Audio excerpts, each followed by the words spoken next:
ফুটবলের সবুজ গালিচায় গতি যার নাম, প্রতিপক্ষের রক্ষণভাগ যার পায়ে জাদুতে খেই হারিয়ে ফেলে, তিনি কিলিয়ান এমবাপ্পে। 2026 বিশ্বকাপেও তিনি প্রমাণ করে চলেছেন কেন তাকে বর্তমান বিশ্বের অন্যতম সেরা গোল মেশিন বলা হয়। এমবাপ্পের ক্যারিয়ার যেন এক অবিরাম রেকর্ড ব্রেকিং জার্নি। প্রতিটি ম্যাচে নামছেন আর নতুন কোনো মাইল ফলক স্পর্শ করছেন। গোল করা সহজাত ক্ষমতা আর চাপের মুখেও শান্ত থাকার অসাধারণ দক্ষতা তাকে অনন্য উচ্চতায় নিয়ে গেছে। গোল পোস্টের সামনে তিনি যেন এক নিশ্চিত শিকারী। প্রতিপক্ষ জানে তিনি কি করেন, তবুও তাকে থামানোর সাধ্য কারণে। ম্যান অফ দ্য ম্যাচে ট্রফি নেওয়ার সময় তার যে সংযত আচরণ আমরা দেখি তা আমাদের অবাক করে। অ্যালকোহল ব্র্যান্ডের লোগো বা বিজ্ঞাপন মুক্ত ট্রফি পছন্দ করা এটি কেবল একটি পছন্দ নয়, এটি তার নৈতিকতা ও আদর্শের প্রতিফলন।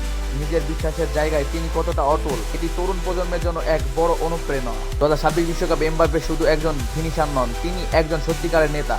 দলকে কিভাবে একসূত্রে বেঁধে রাখতে হয়, কঠিন সময়ে কিভাবে সতীর্থ সাহস দিতে হয়, তার নেতৃত্বে যেন ফ্রান্স সেই পুরনো টেস্ট ফিরে পেয়েছে। মাঠে তার প্রতিটি আদর্শ এবং উৎসাহমূলক ভঙ্গি বলে দেয় তিনি বিশ্বকাপ ট্রফিটা ঘরে তুলতে কতটা মরিয়া। প্রতি লক্ষ্য, নেতৃত্ব আর নৈতিকতা এমন সংমিশ্রণ খুব কম খেলোয়াড়ের মধ্যেই দেখা যায়। 2026 বিশ্বকাপ কি এমবাপ্পের মুকুটে আরও একটি নতুন পালক যুক্ত করবে, সেটি সময় বলে দেবে। তবে তিনি যে বর্তমান ফুটবলের এক ধ্রুবতারা তা আজ আর কারো অজানা নয়।